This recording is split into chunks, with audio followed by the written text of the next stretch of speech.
اور بجلی کی موٹر بنانے کی صنعتیں وغیرہ جو ہیں یہ چھوٹی صنعتوں کے زمرے میں آتی ہیں۔ ضرورت اس بات کی ہے کہ پاکستان میں چھوٹی صنعتوں کے لیے قرضہ جات کی فراہمی حکومت پاکستان یقینی بنائے تاکہ اسمال انڈسٹریز کے ذریعے پاکستان کی معیشت اور روزگار کے مواقع پیدا کرنے میں مدد دی جا سکے۔ دوسرے نمبر پر پاکستان کی بھاری صنعت آتی ہے، اور بڑے پیمانے کی صنعت کو ہم بھاری صنعت کا نام دیتے ہیں۔ اس انڈسٹری میں پیٹرولیم اور پیٹرولیم کی اشیاء پیدا کرنے والی صنعتیں موجود ہیں، آٹو موبائل انڈسٹری، اس کے علاوہ سیمنٹ بنانے کے کارخانے، کھاد بنانے کے کارخانے، ٹائر اور ٹیوب بنانے کی صنعتیں، کاسمیٹکس کا سامان، چمڑے کی صنعت، refrigerator, T V, L C D, air conditioner وغیرہ کی صنعتیں، چینی کی صنعت اور کوکنگ آئل اور گھی وغیرہ بنانے کی صنعتیں شامل ہیں۔ یہ تمام کی تمام صنعتیں پاکستان کی ہیوی انڈسٹری یا بھاری صنعتوں میں آتی ہیں، اور پاکستان میں بھاری صنعتوں کے قیام کی شدید ضرورت ہے تاکہ پاکستان کی معیشت کو بہتر کیا جا سکے اور پاکستان ان تمام اشیاء کی پیداوار میں انڈیپینڈنٹ ہو سکے۔ پاکستان کی تیسری کیٹیگری جو انڈسٹریز میں آتی ہے وہ دفاعی صنعت کہلاتی ہے۔ اسلحہ اور اس سے متعلق دوسری عسکری چیزیں تیار کرنے والی صنعت کو دفاعی صنعت کہا جاتا ہے، یعنی تمام ایسی اشیاء جو کہ آرمڈ فورسز کے لیے تیار کی جاتی ہیں انہیں دفاعی صنعت کا نام دیا جاتا ہے۔ اس میں ٹیکسلا انجینئرنگ ورکس میں میزائل وغیرہ تیار کیے جاتے ہیں، یہ پاکستان کی دفاعی صنعتوں میں سے ایک ہے، جبکہ دوسری کہوٹا ریسرچ لیبارٹریز جہاں ہمارا نیوکلیئر پروگرام جاری ہے۔ کہوٹا ریسرچ لیبارٹری کو 31 جولائی 1976 میں قائم کیا گیا اور اس کی منظوری ذوالفقار علی بھٹو نے 1975 میں دی۔ 1975 کے بعد جب یہ فنکشنل ہوئی اور ڈاکٹر عبدالقدیر خان نے نیدرلینڈ سے واپسی پر اس میں اپنے ریسرچ کا آغاز کیا تو اس کو بعد میں خان ریسرچ لیبارٹری کا نام دیا گیا، جو کہ 1981 میں دیا گیا۔ یہ پاکستان کے نیوکلیئر پروگرام پر کام کرتی ہے۔ اس کے علاوہ فوجی فاؤنڈیشن ایک اور ادارہ ہے جو کہ پاکستان کی دفاعی صنعتوں میں آتا ہے۔ اس میں فوج سے ریٹائر لوگ جو ہیں وہ زیادہ تر کام کرتے ہیں۔ فوجی فاؤنڈیشن کے تحت پاکستان میں مختلف fertilizers, cement, power generation, L P G, food اور گیس ایکسپلوریشن کے جو صنعتیں وغیرہ جو ہیں وہ کام کر رہی ہیں۔ ذرائع نقل و حمل کی بات کی جائے تو کسی بھی ملک کی ایڈوانسمنٹ کے لیے اور کسی بھی ملک کی ترقی کا انحصار وہاں کے ذرائع نقل و حمل پر ڈیپینڈنٹ ہے۔ ذرائع نقل و حمل میں ٹرینز آ جاتی ہیں، گاڑیاں آ جاتی ہیں، ایروپلین، شپس اور اس کے علاوہ بڑے بڑے آئل ٹینکر، لانچز وغیرہ شامل ہیں۔ یہ تمام ذرائع نقل و حمل کسی بھی ملک کی صنعتی ترقی میں بڑا اہم کردار ادا کرتے ہیں۔ اگر ٹرانسپورٹیشن کے ریسورسز فاسٹ ہوں گے تو آپ بہتر طریقے سے دوسرے ملکوں میں یا پھر اپنے ڈومیسٹک ٹریڈ کو یقینی بنا سکتے ہیں اور اس کی ڈیولپمنٹ کو یقینی بنا سکتے ہیں۔ نیکسٹ ٹاپک ہے ذرائع مواصلات۔ تو آج کے ماڈرن دور میں ذرائع مواصلات کی بات کی جائے تو سب سے پرانا جو مواصلات کا ذریعہ تھا وہ ڈاک کنسیڈر کیا جاتا تھا، جو آج بھی فنکشنل ہے۔ پوسٹل سروسز کی بات کی جائے تو اینشینٹ ایجپٹ نے تقریباً 2000 قبل مسیح پہلے پوسٹل سروسز کا آغاز کیا، لیکن برٹش پوسٹل میوزیم کلیم کرتا ہے کہ ماڈرن پوسٹل سروسز کا آغاز اسکاٹ لینڈ سے 1712 میں ہوا۔ یہ پوسٹل ذرائع جو ہیں یہ آج بھی استعمال کیے جاتے ہیں اور اپنے پیغام رسانی کا ایک مؤثر ذریعہ خیال کیا جاتا تھا، مگر آج کے دور میں جب موبائل کے ذریعے واٹس ایپ کے ذریعے میسیجز اور دوسری کالز انتہائی سستی ہو چکی ہیں، تو ڈاک کے ذرائع جو ہیں وہ کافی حد تک پرانے سمجھے جاتے ہیں، یا ان کی اہمیت جو ہے وہ کافی حد تک کم ہو چکی ہے۔ ٹیلی گراف کی اگر بات کی جائے تو ٹیلی گراف 1830 سے 1840 کے دوران، جو کہ سیمول مورس اور اس کے کچھ اور انوینٹرز کی مدد سے ٹیلی گراف ایجاد کی۔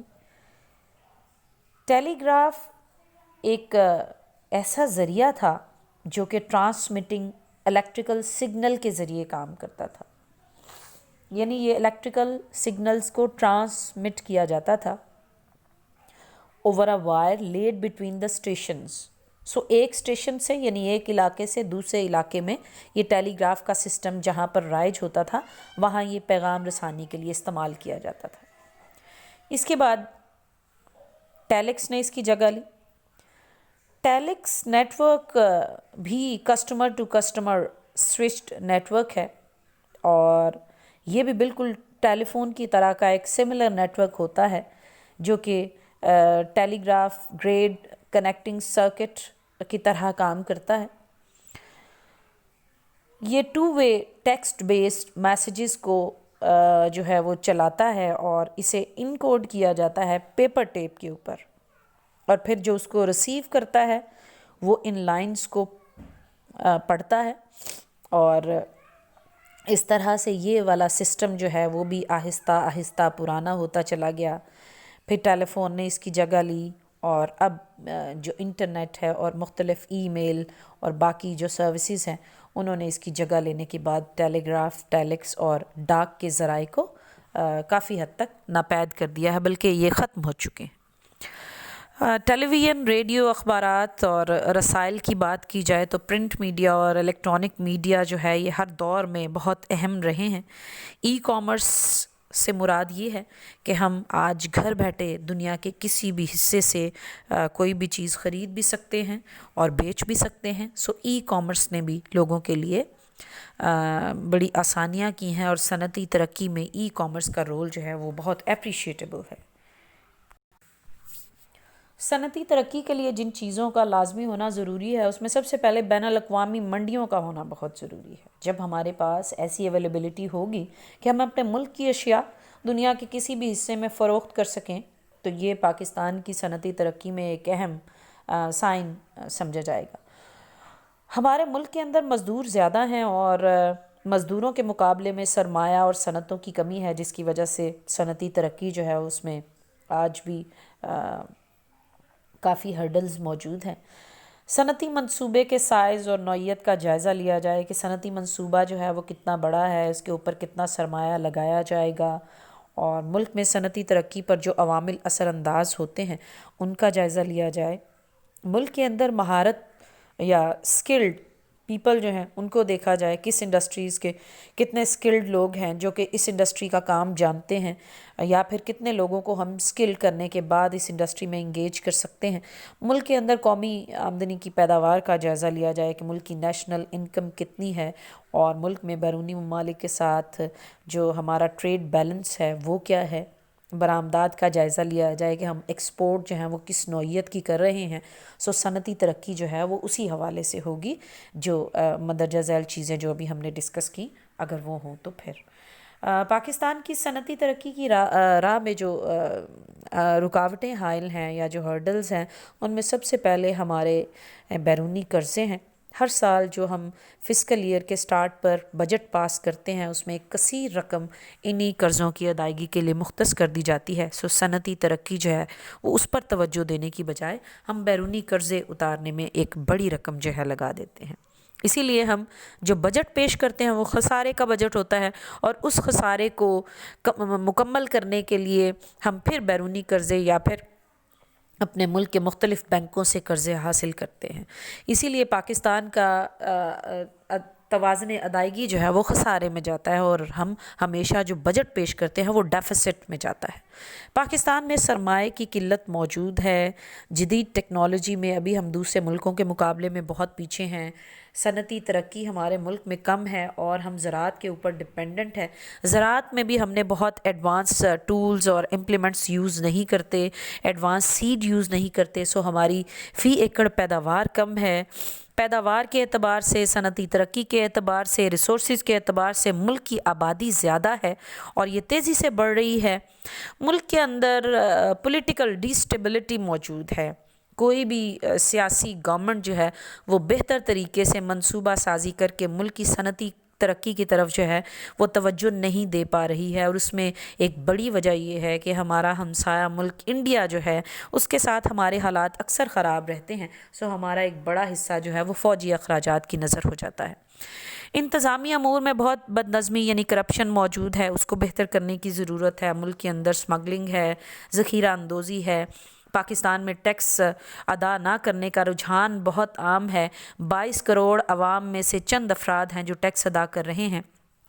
اس کے علاوہ بیرونی سرمایہ کاری پاکستان میں بہت کم ہو رہی ہے, اور اس کے پیچھے سب سے بڑی ریزن دہشت گردی ہے, جس کو پاکستان نے 2015 کے بعد کافی حد تک جو ہے وہ کم کیا. اور لیکن اس کے اثرات پوری دنیا میں موجود ہیں. پوری دنیا میں کسی نہ کسی حصے میں دہشت گردی کے اثرات یا پھر خوف موجود ہے, جس کی وجہ سے بین الاقوامی منڈیوں میں سرد بازاری کا رجحان موجود ہے, اور اس میں پچھلے سال ہونے والا کووڈ-19 جو ہے وہ بھی ایک بہت بڑی ریزن ہے, جس کی وجہ سے پوری دنیا میں جو معاشی نظام تھا وہ درہم برہم ہو گیا. ہمارے ملک میں خاص طور پر لوڈ شیڈنگ کا پرابلم جو ہے وہ بہت عام ہے. انرجی ریسورسز جو ہیں وہ بہت مہنگے ہیں.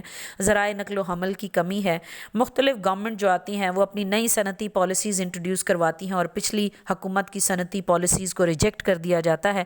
ہمارے مزدور نہ پڑھے لکھے ہیں نہ اسکلڈ ہیں, جس کی وجہ سے پیداواری طریقوں کو زیادہ بہتر طور پر نہیں جانتے. بہت سارے علاقوں میں آج بھی بجلی موجود نہیں ہے. پیداوار تو ہوتی ہے لیکن اس کے لیے بین الاقوامی منڈیاں اس طریقے سے موجود نہیں ہیں کہ جہاں پر ہم اپنا یہ سامان بہتر طریقے سے بیچ سکیں. پوری دنیا میں ٹیررزم کی وجہ سے اور کورونا کی وجہ سے, بدلتے ہوئے عالمی حالات کی وجہ سے صنعتی ترقی کے اوپر بہت بوجھ موجود ہے. پاکستان میں صنعتی ترقی بڑھانے کے لیے جو اقدامات کیے جا رہے ہیں, اس میں سب سے پہلے پیداواری لاگت کو کم کیا جائے, یعنی پیداوار کے اوپر جو اخراجات اٹھتے ہیں اس کو کم کیا جائے, اور اس کے لیے ہمیں بجلی کو سستا کرنے کی ضرورت ہے, اور بجلی کے ذرائع اور توانائی کے ذرائع کو بڑھانے کی ضرورت ہے. اپنے مزدوروں کو جو ہے وہ ایجوکیٹ کرنے کی اور اسکل دینے کی بہت زیادہ ضرورت ہے. ذرائع نقل و حمل کو بہتر کیا جائے تاکہ ٹرانسپورٹیشن سستی ہو, اسپیڈیلی ہو, بہتر طریقے سے جو ہے وہ اپنی ڈیسٹینیشن پر سامان جو ہے وہ پہنچے گا تو اس کا آؤٹ پٹ زیادہ اچھا ہوگا. اگر ہم اپنی صنعتی ترقی کو بہتر کرنا چاہتے ہیں تو اس کے لیے زراعت کو بہتر کرنا بہت ضروری ہے, کیونکہ کسی بھی ملک کی صنعتی ترقی میں زراعت ایک خام مال کی حیثیت رکھتی ہے.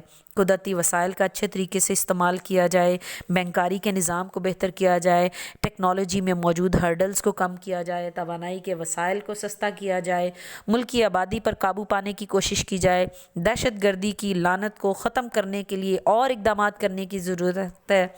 اس کے علاوہ ملک کے بیرونی قرضہ جات کو جو ہے اس کا توازن بہتر کیا جائے, اسکلڈ لوگوں کو پریفر کیا جائے, حکومتی پالیسیز میں تسلسل ہونا چاہیے, اور ملک کا معیار تعلیم بہتر کرنا بہت ضروری ہے. ہمارے سالانہ بجٹ میں تعلیم کے لیے جب تک ہم رقم بہتر طریقے سے مختص نہیں کریں گے, ہمارا لٹریسی ریٹ نہیں بڑھے گا, تب تک ہم صنعتی ترقی میں بہترین لوگوں کو انوالو نہیں کر سکتے. اگلی کلاس میں دوبارہ ملاقات ہوگی. اللہ حافظ.